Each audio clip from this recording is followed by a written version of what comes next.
मैं Sachin Yadav sky teaching academy में आप सभी का स्वागत करता हूं। आज हम पढ़ेंगे भारत के गवर्नर जनरल।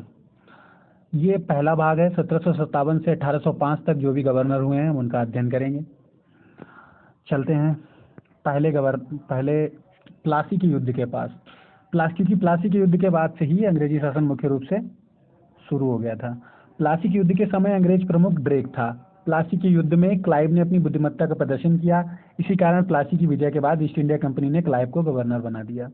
इससे पहले भी इसने एक बहुत अच्छा काम किया था। जब फ्रांसीसियों के साथ संघर्ष चल रहा था, द्वितीय कर्नाटक युद्ध, उसमें इसने आराकाट का घेरा डालने का सुझाव दिया था। वहाँ पे इसको सफलता प्राप्त हुई। इसीलिए इसे जो है प्लासी के युद्ध के बाद गवर्नर बना दिया गया। और यहाँ से शुरू होते हैं बंगाल के गवर्नर।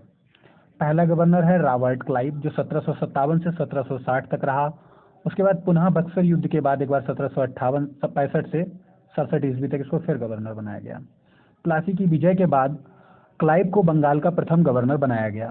बक्सर की विजय के बाद इसे दोबारा गवर्नर बनाकर बंगाल भेजा गया। इसके शासनकाल के प्रमुख कार्य एवं घटनाओं को हम इस तरह से देखते हैं।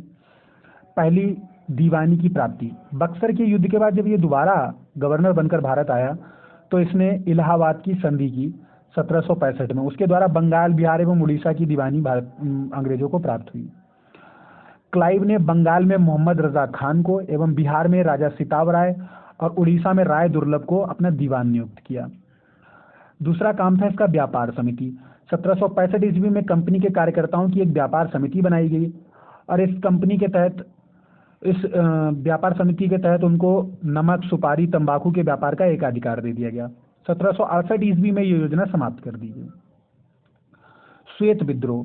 1766 ईस्वी में क्लाइव ने बंगाल के सैनिकों को मिलने वाला दोहरा भत्ता बंद कर दिया। क्लाइव के अनुसार अब यह भत्ता सिर्फ उन लोगों को दिया जाएगा जो बंगाल से बाहर काम करेंगे। तो मुंगेर तथा इलाहाबाद के अधिकारियों ने क्लाइव की इस बात का विरोध किया, परंतु क्लाइव ने इस विद्रोह को दबा दिया। इसे श्वेत विद्रोह कहा गया। इस प्रकार के 3 श्वेत विद्रोह इतिहास में हुए हैं। पहला तो ये श्वेत विद्रोह क्लाइव के समय का, और दूसरा श्वेत विद्रोह हुआ कैनिंग के समय में, जब उसने सैनिकों को मिलने वाली पत्राचार की सुविधा, जो डाक व्यवस्था थी, उसको बंद किया था।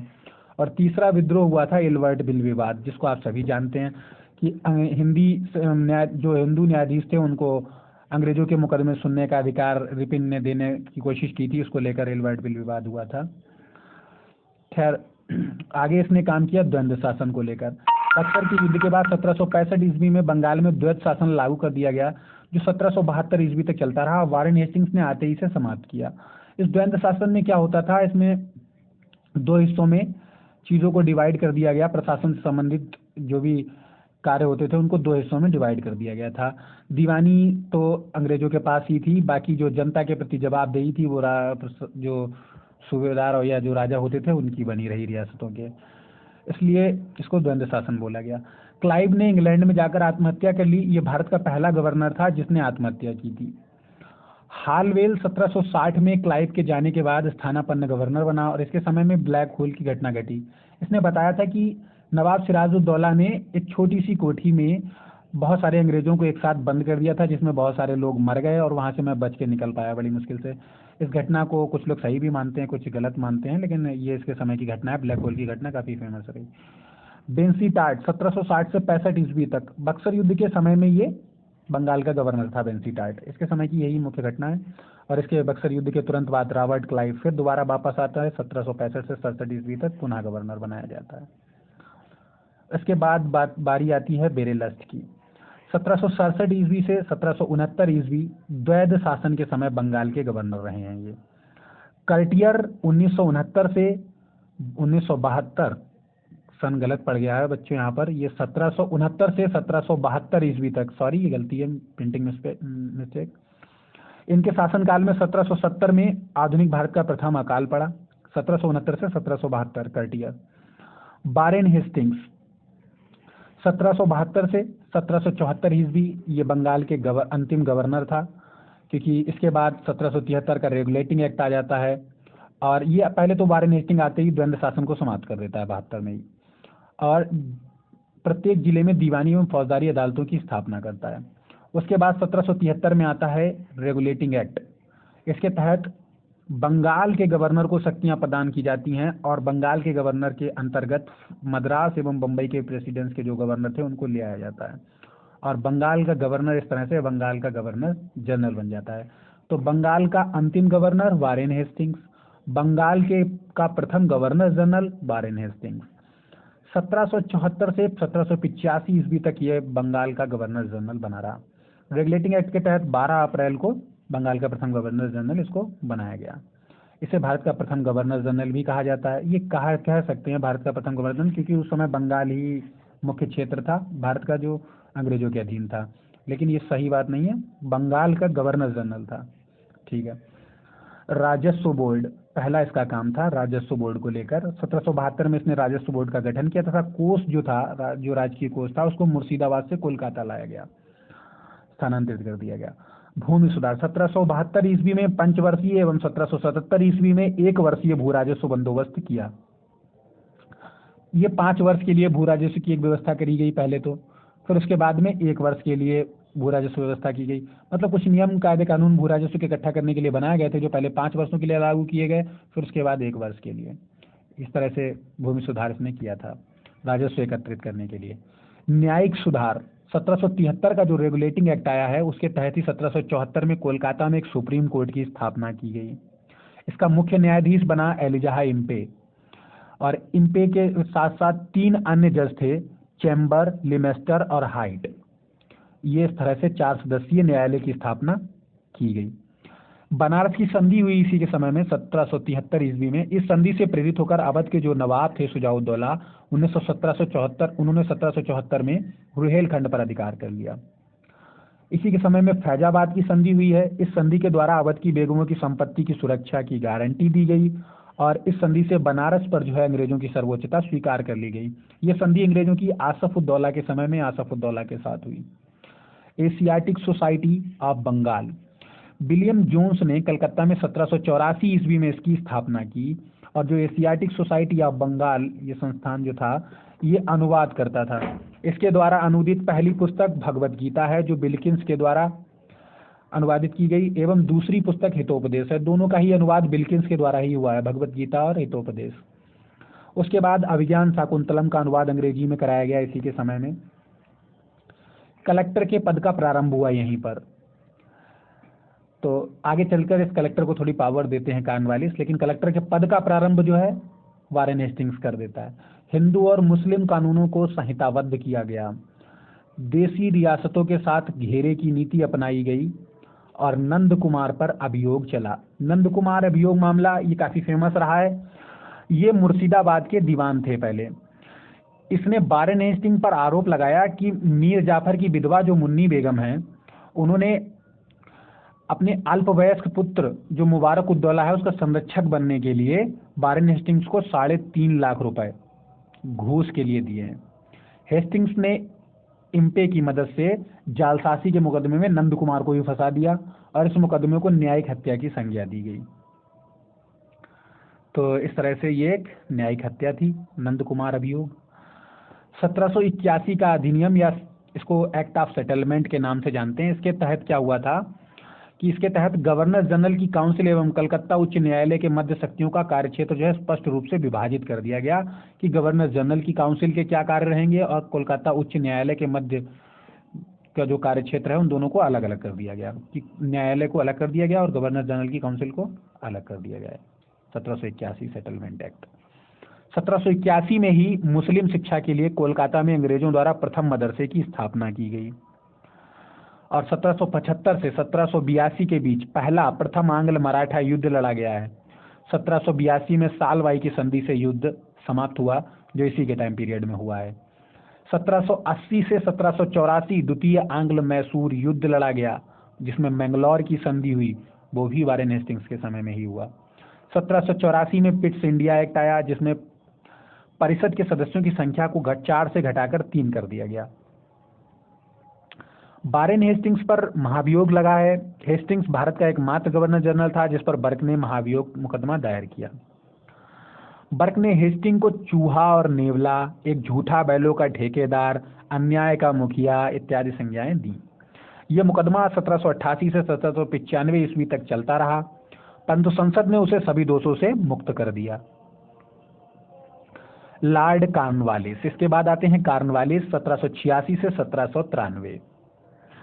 तो दास व्यापार पर रोक लगाई इन्होंने सबसे पहले तो 1789 में 1789। दासों के व्यापार पर रोक लगाने के बाद उन्होंने सिविल सेवा के लिए काम किया। लॉर्ड कॉर्नवालिस भारत में सिविल सेवा के जन्मदाता माने जाते हैं, पुलिस सेवा के जन्मदाता माने जाते हैं। जिले के समस्त अधिकारी जो थे इन्होंने कलेक्टर के अंतर्गत ला दिए। जो कलेक्टर का पद जो सृजित हुआ वारेन हेस्टिंग्स के टाइम में, उसे यहाँ पर थोड़ा ताकतवर बनाया गया। जिले के जितने भी अधिकारी थे वो कलेक्टर के अंतर्गत आ गए। तृतीय आंग्ल मैसूर युद्ध 1790 से 1792 ईस्वी इन्हीं के टाइम पीरियड में हुआ। इसमें श्रीरंगपट्टनम की संधि की गई टीपू सुल्तान के साथ। आगे बढ़ो। 1792 में भारतीय न्यायाधीशों से युक्त जिला फौजदारी न्यायालयों को समाप्त कर 4 सर्किट अदालतें, ये सॉरी यहाँ पर थोड़ा सा प्रिंटिंग मिसप्रिंट है कुछ, हाँ, 90 से 92 में भारतीय न्यायाधीशों से युक्त जिला फौजदारी न्यायालयों को समाप्त कर दिया गया और 4 सर्किट कोर्ट अदालत बनाए गए, मतलब जो है अदालतें बनाई गई। ढाका, कोलकाता, मुर्शिदाबाद और पटना में ये चारों सर्किट स्थापित किए गए थे। हुआ कुछ इस तरह था, बंगाल को 4 हिस्सों में डिवाइड किया गया। कोलकाता, ढाका, मुर्शिदाबाद और पटना को 4 मतलब जो है न्यायालय बनाए गए और इन्हीं को सर्किट अदालत कहा गया। जो जिला अदालतें थीं उनको समाप्त कर दिया गया। जो छोटी अदालतें थीं, निचली अदालतें थीं, उनसे सर्किट में मामला जाता था और सर्किट अदालतों के ऊपर निजामत, सदर निजामत अदालत हुआ करती थी, वहाँ पर इनके लिए अपील हो सकती थी मामलों के लिए। इस तरह से कुछ व्यवस्था की गई थी, ये न्यायिक व्यवस्था। स्थायी बंदोबस्त, कॉर्नवालिस ने 1793 में बंगाल में स्थायी बंदोबस्त लागू किया। इसके द्वारा जमींदारों को भूमि का स्वामी मान लिया गया और आरसी दत्त ने स्थायी बंदोबस्त का समर्थन किया था। कॉर्नवालिस संहिता, कॉर्नवालिस संहिता में क्या किया गया, पृथक्करण का सिद्धांत जो भारत में आया है, जो हमारे यहाँ संविधान के अनुच्छेद 50 में न्यायपालिका और कार्यपालिका की शक्तियों का जो विभाजन किया गया है वो यहीं से आया है, कॉर्नवालिस संहिता से। तो 1793 में कॉर्नवालिस के टाइम में किस प्रकार पृथक्करण किया गया था, इसमें कर, राजस्व को और न्याय प्रशासन को पृथक पृथक कर दिया गया था। और जो हमने ये पृथक्करण का सिद्धांत लागू किया, ये कार्यपालिका और न्यायपालिका को अलग करने के लिए किया है। अनुच्छेद 50 इससे जोड़ा जा सकता है, भाग 4 संविधान का। समाधि, कॉर्नवालिस की समाधि जो है, एकमात्र ऐसा गवर्नर है जिसकी समाधि भारत में बनी हुई है, गाजीपुर में। इसके बाद जो गवर्नर जनरल बन के आते हैं सर जॉन शोर, 1793 से 1798 ईस्वी तक ये गवर्नर जनरल रहते हैं। इसने मैसूर के प्रति एकदम हस्तक्षेप की नीति का पालन किया। हस्तक्षेप, कोई हस्तक्षेप नहीं किया मैसूर के साथ, और जो ऊपर संधि हुई थी उसका पालन होता रहा। जॉन शोर ने ही जमींदारों को भूमि का वास्तविक स्वामी माना था। जमींदारों को अगर वास्तविक स्वामी मानने की बात की जाए तो इन्होंने जमींदारों को वास्तविक स्वामी मान लिया था। इधर मराठों की 1795 में प्रथम आंग्ल मराठा युद्ध से पहले निजाम के साथ जो एक लड़ाई होती है 1795 ईस्वी में, खुर्दा की लड़ाई के नाम से ये फेमस है, वो भी सर जॉन शोर के टाइम पीरियड में हुई थी। लॉर्ड बेलेजली 1798 से 1805, 1798 से 1805, जिस बहुत कम आयु में 37 वर्ष की आयु में भारत का गवर्नर जनरल बना। इसके काल की प्रमुख घटनाएं निम्नलिखित हैं।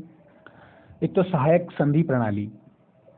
इसने सहायक संधि प्रणाली इसलिए शुरू की थी ताकि भारत में अंग्रेजों की सत्ता को श्रेष्ठ बनाया जा सके और फ्रांसीसियों के भय को समाप्त किया जा सके। बेलेजली ने सहायक संधि प्रणाली को प्रचलित किया। इस संधि को स्वीकार करने वाले राज्य के वैदेशिक संबंध अंग्रेजों के अधीन आ जाते थे। मतलब विदेशी मामलों में वो कुछ भी नहीं कर सकते, किसी भी राज्य से कोई भी संबंध स्थापित नहीं कर सकते, वो सारा मामला अंग्रेज देखेंगे, परंतु उनके आंतरिक मामलों में अंग्रेज हस्तक्षेप नहीं करेंगे। इस संधि को स्वीकार करने वाले राज्य हैदराबाद को सबसे पहले 1798 में ये संधि स्वीकार करनी पड़ी। उसके बाद 1799 में मैसूर ने स्वीकार करी और तंजौर 1799 ईस्वी में तंजौर ने भी स्वीकार करी। अवध ने 1801 में और पेशवा 1802 में बसीन की संधि जो होती है उसके तहत पेशवा इनके अंतर्गत आ जाता है, इसी सहायक संधि को मान लेता है। और फिर युद्ध होता है जो मराठों का, उसमें भोसले 1803 में हार जाते हैं और संधि स्वीकार कर लेते हैं, और सिंधिया 1804 में होलकर अंत तक लड़ते रहते हैं। जोधपुर, जयपुर, मछली, बूंदी, भरतपुर ये भी इनके अधीन आ जाते हैं। तो इस तरह से अगर हम सीक्वेंस देखें तो हैदराबाद, मैसूर, तंजौर, अवध, पेशवा, भोसले, सिंधिया, जोधपुर, जयपुर, मछली, बूंदी, भरतपुर। ये इनके सहायक संधि के तहत आते हैं राज्य। चौथा आंग्ल मैसूर युद्ध, टीपू सुल्तान जिसमें मारा जाता है 1799, वो बेलेजली के टाइम पे होता है। और प्रेस पर सेंसर इसी ने लगाया था। सबसे पहले प्रेस पर प्रतिबंध लगाने की जो घटना है वो इसी के टाइम पीरियड में हुई। इसने क्या कर दिया था, इसने प्रतिबंध लगाया कि जो संपादक है वो पहले तो प्री सेंसरशिप के लिए सामग्री को भेजे, उसके बाद सरकार उसको जब सेंसरशिप से पास हो जाए उसके बाद उसको वो छापे। और दूसरा, संपादक का नाम और स्वामी का नाम छापना अनिवार्य कर दिया। ये था इसके टाइम पीरियड में हुआ था, प्रेस पर एक सेंसरशिप लगाई गई थी। फोर्ट विलियम कॉलेज, बेलेजली ने ही नागरिक सेवा में आईसीएस भर्ती किए गए युवाओं के प्रशिक्षण के लिए 1800 ईस्वी में कोलकाता में फोर्ट विलियम कॉलेज की स्थापना की। लॉर्ड लेक के नेतृत्व में, सॉरी ये अगला पॉइंट है, अलग पॉइंट है इससे। फोर्ट विलियम कॉलेज की स्थापना कुछ इसलिए करी गई थी ताकि यहाँ जो आईसीएस भर्ती होते हैं उनकी ट्रेनिंग कराई जा सके, लेकिन इस ट्रेनिंग को यहाँ ना करा के फिर बाद में बंद कर दिया गया था, दूसरी जगह होने लगी थी। फोर्ट विलियम कॉलेज की अगर स्थापना की बात करी जाए तो ये बेलेजली के टाइम पीरियड में हुई है। प्रारंभ में एक साल इसका प्रयोग उस तरह से किया गया कि यहाँ आईएएस की ट्रेनिंग हुई, आईसीएस की, बाद में उसको ट्रेनिंग दूसरी जगह होने लगी। लॉर्ड लेक के नेतृत्व में 1803 में ही अंग्रेजों ने लाल किले पर कब्जा कर लिया। मतलब 1803 में कब्जा हुआ, यानी कि बेलेजली के टाइम पीरियड में ही लाल किले पर कब्जा कर लिया गया। आर्टर लोनी जो है लाल किले का पहला ब्रिटिश रेजिडेंट बना था। धन्यवाद।